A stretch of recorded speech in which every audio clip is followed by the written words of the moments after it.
Secret invasion के last episode में हमने देखा था कि किस तरह से क्वीन जो होती है वो टोनी स्टार्क को अभी भी भड़का रही होती है कि वो एक स्क्रल है और एक स्लीपर एजेंट है। मतलब वो स्क्रल की रेस का अब तक का सबसे बेस्ट वॉरियर है जिन्होंने जो है इस चीज़ के लिए वॉलंटियर किया हो।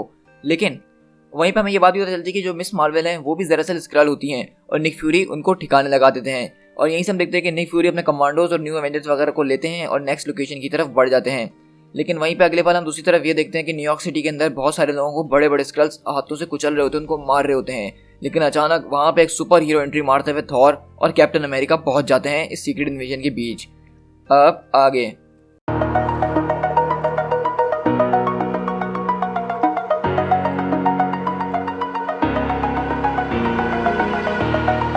Over the edge, feel like I'm floating through the air. The pain I felt is paid for, all is said and done. Oh, I am restricted, fixed upon the web. I need to kick the habit that my mind is breathing in. Break out, I've got to see. Spent all my life holding all of it closely. I played it innocent, a feel of discontent. I'm finally facing it all, fearless.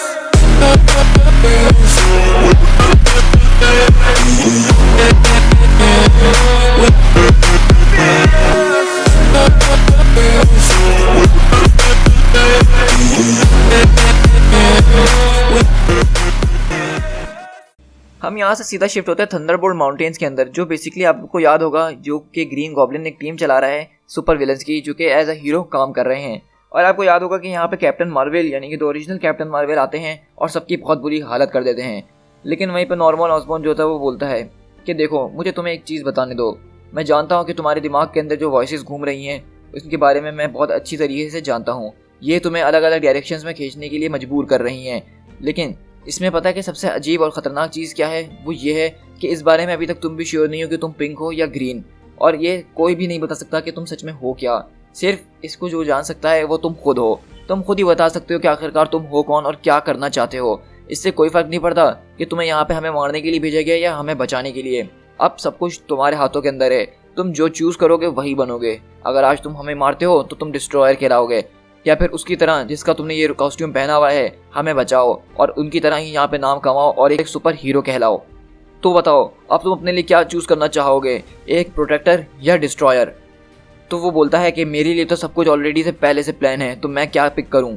तो Norman Osborne बोलता है कि अच्छा ये बात है कि तुम एक स्लीपर एजेंट हो, तो ये बताओ कि अब तक तुमने जो कुछ भी किया है सबको कोई मतलब नज़र आ रहा है? क्यों हमें समझ में आ रहा है कि ये सब तुम क्यों कर रहे हो?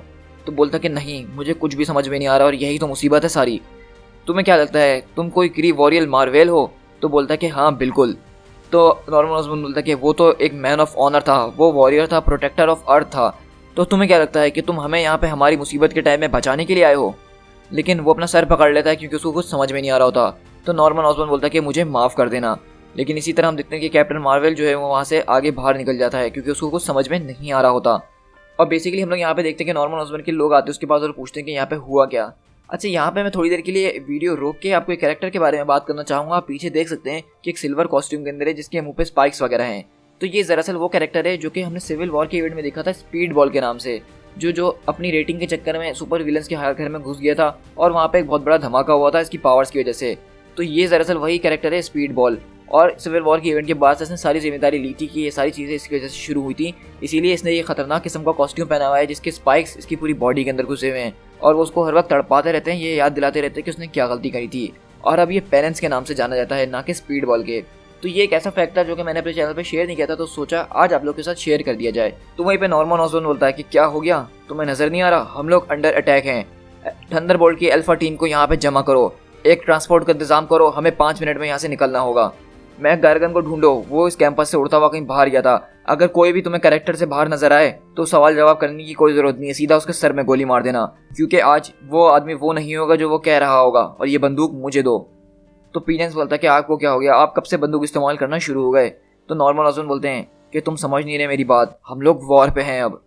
और इसी तरह हम लोग शिफ्ट होते हैं एक खुफिया लोकेशन में, जहाँ पे हम बेसिकली देखते ये हैं कि निक फ्यूरी जो है वो अपने कमांडोज और यंग एवेंजर्स की टीम को यहाँ पे अपने साथ लेकर आए होते हैं और ये बेसिकली इनका एक हाइड आउट होता है। और वहाँ पे यंग एवेंजर्स की टीम यही बात कर रही होती कि वाकई में निक फ्यूरी हैं जिन्होंने आज हमें आके बचाया था, और आखिरकार ये सब हो क्या रहा है, ये तो हमारे किसी भी काम से बहुत ऊपर की बात लगती है क्योंकि इसमें निक फ्यूरी भी शामिल है।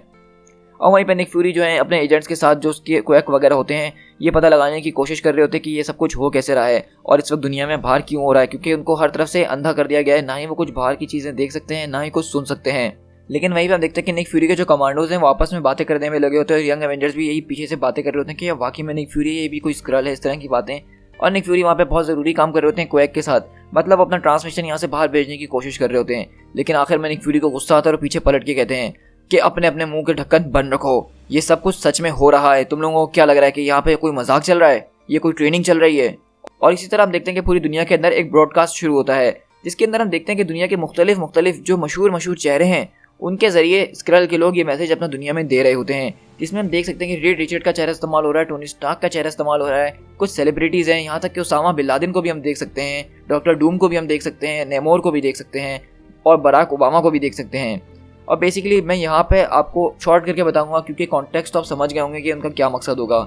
यहाँ पे बेसिकली स्क्रल के लोग ये नहीं बोल रहे हैं कि हम तुम्हारा प्लेनेट ख़त्म करने के लिए आए हैं, तुम लोगों को मारने और बर्बाद करने के लिए आए हैं, बल्कि वो ह्यूमन से मुखातिब होते हुए बोल रहे हैं कि तुम्हारी दुनिया के ऊपर ये जो सुपर हीरोज़ हैं जो कि अपने आप को बाप समझते हैं और हर काम अपनी मर्जी से करते हैं, जैसा कि तुम लोगों को पता है कि सिविल वॉर की एक लड़ाई हुई थी सुपर हीरोज़ की जिसमें उन लोगों को कोई फ़र्क नहीं पड़ा, लेकिन तुम लोगों की प्रॉपर्टीज़, तुम लोगों की जानों को बहुत नुकसान पहुँचा है। ये सुपर हीरोज़ सिर्फ अपनी दुनिया बनाना चाहते हैं, ये तुम लोगों के लिए कभी भी नहीं लड़ते हैं। मतलब यहाँ पे स्क्रल के लोग जो हैं यहाँ के लोगों को यानी ह्यूमंस को जो है इन सुपर हीरोज़ के खिलाफ कर रहे हैं, ना कि वो ये कह रहे हैं कि आप हमारे खिलाफ हो, हम ये दुनिया ख़त्म करने आए हैं। और वो ये कह रहे हैं कि हम लोग यहाँ पे सिर्फ इसीलिए आए हैं ताकि हम तुम्हें स्क्रल एम्पायर का हिस्सा बना सकें। हम एक बहुत बड़ी रेस हैं, हमारी बहुत सारी दुनिया है और उनमें बहुत ज़्यादा शांति है, तो हम तुम्हें यहाँ पे शांति देने के लिए आए हैं। हम चाहते हैं कि तुम भी हंसी खुशी से रहो और इन सुपर हीरोज़ के नीचे कभी भी दब के ना रहो। तो आपको पता है कि स्क्रल के लोग माइंड मैनिपुलेट करने में तो बहुत ज़्यादा ज़बरदस्त हैं और वो यहाँ पे भी यही कर रहे हैं। यहाँ से हम शिफ्ट होते हैं लोअर ऑर्बिट ऑफ अर्थ, जहाँ पे स्क्रल का एक जहाज़ है जिसको हमने लास्ट एपिसोड में देखा था कि एबिगेल ब्रांड जो है इसके अंदर घुसती हैं, जो कि सॉर्ट की कमांडर हैं। और वहाँ पे स्क्रल के लोग उनके आके पकड़ते हैं और वो अपनी लैंग्वेज में पूछते हैं कि ये तुमने कौन सा शेप लिया हुआ है, आखिरकार तुम हो कौन। लेकिन उसके वहाँ पसीने छूट रहे होते हैं कि वो क्या बोले। तो वो स्क्रल के लोग पूछते हैं कि बताती हो या तुम्हें उड़ा दें। लेकिन वो बोलती है कि एक्सक्यूज़ मी। तो वो बोलता है कि आइडेंटिफाई योरसेल्फ। तो वो बोलती है स्क्रल लैंग्वेज में, क्योंकि एबिगेल ब्रांड बेसिकली जो है हमेशा स्पेस स्टेशन में रहती है और एलियन से उसके बहुत ज़्यादा इनकाउंटर होते रहते हैं। तो बेसिकली एबिगेल ब्रांड एक ऐसी एजेंट है जिसको सारी तकरीबन एलियन लैंग्वेजेस आती हैं, चाहे वो क्री लैंग्वेज हो या स्क्रल लैंग्वेज हो। तो वो स्क्रल की लैंग्वेज में उनको जवाब देती है और बोलती है कि मैं तुम्हें जवाब नहीं दूंगी, मैं क्वीन की डेलीगेशन का हिस्सा हूँ। तो वो पूछता है अच्छा ऐसी बात है तो बताओ कि कौन सी डेलीगेशन। और वो बोलती क्या तुम्हें समझ में नहीं आ रहा कि इस वक्त हम वॉर के ऊपर हैं सोल्जर, और ये वेपन तुम अपने सुपीरियर ऑफिसर पे एम करके खड़े हो, इसको इधर दो मुझे और मुझे माफ़ करना। तो वो बोलता है कि मुझे माफ़ करिएगा मैडम, लेकिन आपको बताना तो होगा ही कि आप किस डेलीगेशन से हैं। लेकिन एबिगेल ब्राउन उनकी गन लेती है और उनसे उन्हीं को धो देती है। और इसी तरह वो उस लैब के अंदर घुसती है जहाँ पे रीड रिचर्ड को कैद किया हुआ होता है और अपनी बंदूक से बहुत ज़बरदस्त तरीके से वो जो है उन स्क्रल्स को ठिकाने लगाती है। और इसी सारे एक्शन के बीच उसको जैसे ही मौका मिलता है वो फ़ौरन उनके कंप्यूटर्स में घुसती है और वो रीड रिचर्ड को सबसे पहले छुड़वा रही होती है। और वहीं पे हम देखते हैं कि वो उनके कमांड में घुसती है और पूरी शिप के ऊपर ये मैसेज दे देती है स्क्रल लैंग्वेज के अंदर ही कि इस शिप्स को छोड़ दिया जाए, इस शिप के अंदर बहुत बड़ा लीकेज हो गया है जो कि कभी भी धमाके में बदल सकता है। All hands abandon this ship. और इसी तरह हम देखते हैं जितने भी स्क्रल के लोग होते हैं वो सारे इस जहाज़ को छोड़ के चले जाते हैं। और इसी तरह उस जहाज़ का जो है मेन गेट वो खोल देती हैं, जिससे सारे स्क्रल्स बाहर एजेक्ट हो जाते हैं और वो सांस नहीं ले पा रहे होते हैं। लेकिन वहीं पे एबिगेल ब्रांड वो जल्दी से जो है अपना काम दिखाती हैं और रीड रिचर्ड को इनके जहाज़ से निकालती हैं। लेकिन हम देखते हैं कि रीड रिचर्ड की वाकई में बहुत बुरी हालत हुई होती है, वो पूरे स्ट्रेच होकर ज़मीन के ऊपर पड़े होते हैं। और एबिगेल ब्रांड आती हैं और कहती हैं कि डॉक्टर रिचर्ड्स, मेरा नाम एजेंट एबिगेल ब्रांड है, मैं डायरेक्टर ऑफ सॉर्ड हूँ। हम लोग जो हैं इस वक्त स्क्रल एम्पायर के साथ वॉर पे हैं और हमें आपकी सबसे ज़्यादा ज़रूरत है। लेकिन अगले ही पल रीड रिचर्ड उठते हैं और वो ना कुछ सुनते हैं ना समझते हैं, वो सीधा उसका गर्दन पकड़ लेते हैं और समझते हैं कि ये भी कोई स्क्रल की चाल है इनसे इन्फॉर्मेशन निकलवाने के लिए। और बोलते हैं कि मेरे बच्चे कहाँ हैं स्क्रल, मेरी बीवी, मेरे बच्चे, उनको तुम अभी मेरे हवाले करो, और अगर तुमने उनको मार डाला है तो फिर तुम्हारी आज खैर नहीं है, मैं तुम में से एक एक को मार डालूंगा। लेकिन वो बोलती कि मैं कोई स्क्रल नहीं हूँ। लेकिन रीड रिचर्ड उसको नीचे गिराते हुए बोलते हैं कि तुमने अभी तक अपना शेप नहीं बदला, मतलब तुम वाकई में स्क्रल नहीं हो। तुम मॉन्स्टर्स को मुझे तभी मार देना चाहिए था जब तुम लोगों के पास चांस था, लेकिन तुम लोगों को तो मेरे ब्रेन की ज़रूरत थी ना, तुम सिर्फ बातें करते थे और तुम मेरा कुछ बिगाड़ नहीं सकते थे। स्टार ट्रैक कॉम्प्रोमाइज़ हो चुकी है वाकई में, और Baxter building, oh my God, मैं तुम लोग को नहीं छोड़ने वाला हूँ, लेकिन अब मुझे जानता हूँ कि मुझे किस चीज़ की ज़रूरत है इस जंग को ख़त्म करने के लिए। और जैसा कि हमें पता है कि स्क्रल का सबसे बड़ा खतरा और डर वो रीड रिचर्ड ही था कि वो आज़ाद हो गया तो वो कुछ भी कर सकता है इस जंग में, और यहाँ पे ऐसा ही हुआ है। और रीड रिचर्ड होश में आते ही समझ चुके हैं कि इस जंग को कैसे ख़त्म करना है। यहाँ से हम शील्ड हेलिकैरियर बर्मुदा ट्रायंगल पे शिफ्ट होते हैं, जो कि हम पिछले कुछ लास्ट एपिसोड में भी देख रहे हैं कि यहाँ पे जारविस जो है सारे स्क्रल्स के साथ आता है मारिया हिल के पास और उसका सरेंडर मांग रहा होता है पब्लिकली। तो वहाँ पे मारिया हिल बहुत कूल स्टाइल में बात करती है और मैं यहाँ से बेसिकली मारिया हिल का फ़ैन हो गया हूँ। मतलब अब तक मारिया हिल जो थी कॉमिक्स में खड़ूस औरत हमें नजर आती थी जो कि एवेंजर्स को तंग करती थी, उनसे जलती रहती थी, इसीलिए मुझे वो बहुत ज़्यादा जहर लगती थी। लेकिन इस कॉमिक के एक पैनल से मैं मारिया हिल का जो फ़ैन हुआ हूँ वो आप लोग सोच नहीं सकते हैं। तो चलिए मैं इस पैनल को आपके साथ डिटेल में शेयर करता हूँ। तो वहाँ पे मारिया हिल बोलती है कि वेल जारविस दी स्क्रल, मैं चलो तुम्हें एक बात बताती हूँ जो मैं अब करने वाली हूँ। तो जारविस बोलता है कि मिस हिल, तुम्हारे हीरोज गिर चुके हैं, तुम्हारा सिस्टम डाउन हो चुका है, और रही बात तुम्हारी तो तुम हमारे चारों तरफ से गिर चुकी हो, और इस वक्त हमने जो है इंटरनेशनली ब्रॉडकास्ट कर दिया है जो कुछ भी यहाँ पे हो रहा है।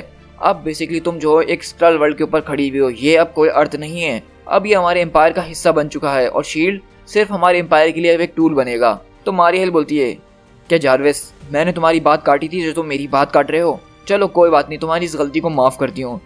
तो मैं तुमसे कह रही थी कि जैसे ये सारी चीज़ें ख़त्म हो जाएंगी, जो मुझे पता है कि कुछ देर की ही बात है, उसके बाद मैं जो हूँ अपने लिए एक टी शर्ट बनवाऊंगी और उसके ऊपर कुछ लिखवाऊंगी। मैं जानती हूँ उससे पहले मैंने कभी ऐसा नहीं किया, ना ही कभी सोचा था करने के लिए, लेकिन अब मुझे लगता है कि मुझे एक टी शर्ट ज़रूर बनवानी चाहिए। और तुम जानते हो कि मैं उसके ऊपर क्या लिखवाऊंगी? तो जारविस बोलता है कि मुझे पता है कि कौन लोग बातों से चीज़ें खरीदने की कोशिश करते हैं। मैं काफ़ी टाइम आप लोगों के साथ रह चुका हूँ और आप इस वक्त जो है बातों से इस जंग को ख़त्म करना चाह रही हैं, लेकिन अब हम उससे बहुत आगे बढ़ चुके हैं। तो मारिया बोलती है कि नहीं जारविस, ये सब करने की कौन बोल रहा है, मैं तो सिर्फ ये चाह रही हूँ कि तुम मेरी बात को समझो कि मैं तुमसे क्या कह रही हूँ। कुछ महीनों पहले एक आदमी, एक रिस्पेक्टेबल मैन मेरे कमरे के अंदर ऐसे घुस गया था रात के टाइम जैसे कुछ हो ही ना। मतलब मैं शील्ड की बात कर रही हूँ, और वो बंदा बहुत ही ज़्यादा कूल है, और वो बंदा हमेशा अपने लिए रोबोट्स बना के रखता है जिसको वो लाइफ मॉडल डीकॉय कहता है। मतलब तुम समझते हो कि वो उनको तब इस्तेमाल करता है जब उसको वहाँ जाने की ज़रूरत ना पड़े जहाँ उसको होना चाहिए, लेकिन तब भी उसका काम हो जाए।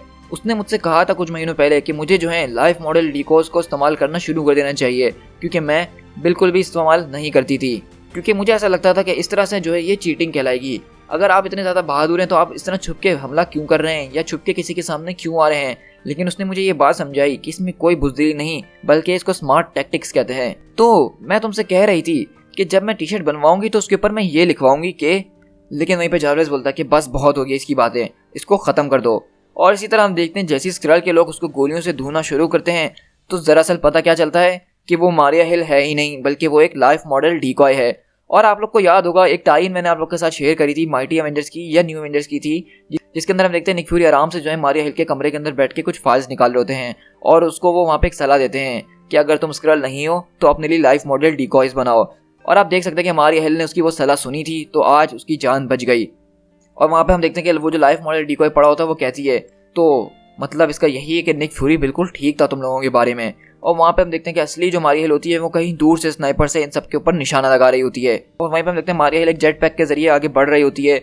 और वहाँ पे हम देखते हैं कि मारिया हिल एक सेल्फ डिस्ट्रक्ट कोड इंगेज करती है, जिससे हम देखते हैं कि वो हेलिकैरियर जो पानी में पड़ा होता है वो सेल्फ डिस्ट्रक्ट उड़ जाता है और उसके साथ सारे स्क्रल्स भी उड़ जाते हैं। तो बेसिकली हम यहाँ से ये मोमेंट देख सकते हैं कि किस तरह से मारिया हिल ने अपने दिमाग का इस्तेमाल करा और इस खतरनाक सिचुएशन के अंदर इतना कूल रहते हुए इन सबसे निपटी।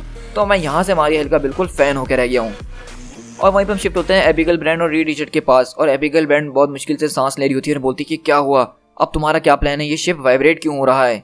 और वहीं पे बोलता है कि तुम्हें कुछ भी नहीं हुआ, मैंने तुम्हारा सिर्फ एक जेनेटिक टेस्ट करा है और अब मैं इस बात से श्योर हूँ कि तुम स्क्रल नहीं हो। सॉरी, मुझे तुम्हारा गला घोटना पड़ा था, और ये जहाज इस वक्त वाइब्रेट नहीं हो रहा है बल्कि हम लोग अंडर अटैक हैं। तुमने जो है हज़ारों स्क्रल की बॉडीज़ को ऐसी हवा में छोड़ दिया, तो ये एक मैसेज सेंड नहीं करेंगी तो और क्या करेंगी? तो बोलती कि हाँ मैं जानती हूँ मुझे ऐसा नहीं करना चाहिए था, लेकिन उस वक्त मैं पागल हुई हुई थी। तो रीड रिचर्ड बोलते कि मैं चाहता हूँ कि तुम मेरे लिए ये जहाज़ उड़ाओ और इसकी क्लॉकिंग डिवाइस को ढूंढो। तो एबिगेल बोलती है ये बताइए कि अब आप क्या करने वाले हैं? तो रीड रिचर्ड बोलते हैं कि उन्होंने मेरे दिमाग का इस्तेमाल करा था इस वॉर को स्टार्ट करने के लिए, अब मैं अपना दिमाग इस्तेमाल करूँगा इस वॉर को एंड करने के लिए। तो एबिगेल बोलती है कि आपका क्या मतलब है, उन्होंने आपका दिमाग इस्तेमाल करा था? तो रीड रिचर्ड बोलते हैं कि ये सब छोड़ो और मेरी बात ज़रा गौर से सुनो। तुम जल्द से जल्द जाओ फ्लाइट डेक के अंदर जाओ और हमें इस सिचुएशन से बाहर निकालो। क्या तुम मेरे लिए ये कर सकती हो? ये शील्ड्स हमें ज़्यादा देर तक बचाने नहीं वाली हैं, तुम फ़ौरन से जाओ और इस जहाज़ को आगे लेके निकलो। और वहीं पे हम देखते हैं कि बाहर से एक बहुत ज़ोरदार धमाके की आवाज़ आती है शिप्स तबाह होने की। तो वहाँ पे वो पूछती है कि ये क्या था, क्या ये तुमने मारा है? तो मिस्टर फैंटास्टिक बोलते हैं कि ये हमने तो नहीं किया। और हम बाहर देखते हैं कि बेसिकली स्क्रल के बहुत सारे जहाज़ जो होते हैं उनमें आग लग रही होती है, मतलब वो तबाह हो रहे होते हैं। और बेसिकली वो दरअसल कैप्टन मार्वेल होते हैं, जिसको थंडरबोल्ट माउंटेन से अभी नॉर्मन ऑसबॉर्न ने उनका दिमाग ऐसा वॉश करा है कि अब वो इनकी साइड हो गए हैं। और इसी तरह जो स्पेस के अंदर सारे स्क्रल के जहाज़ हैं वो उनको तबाह कर रहे हैं, बर्बाद कर रहे हैं। तो एबिगेल बोलती कि ऑल राइट, फाइनली कोई गुड न्यूज़ तो मिली आज। तो रीड रिचर्ड चिल्लाते हैं कि हमें जो है न्यूयॉर्क सिटी लेके चलो मिस ब्रांड। तो एबिगेल बोलती कि नहीं, हम न्यूयॉर्क नहीं जा सकते हैं। तो रीड रिचर्ड बोलता है कि हमें वहाँ जाना होगा, मेरी फैमिली जो है वो मर रही है डॉक्टर, इस वक्त अर्थ मर रही है और हम लोग न्यूयॉर्क जाएंगे, लेकिन उससे पहले कुछ लोग हैं जिन्हें हमें पिक करना होगा, वरना ये शो ओवर हो जाएगा।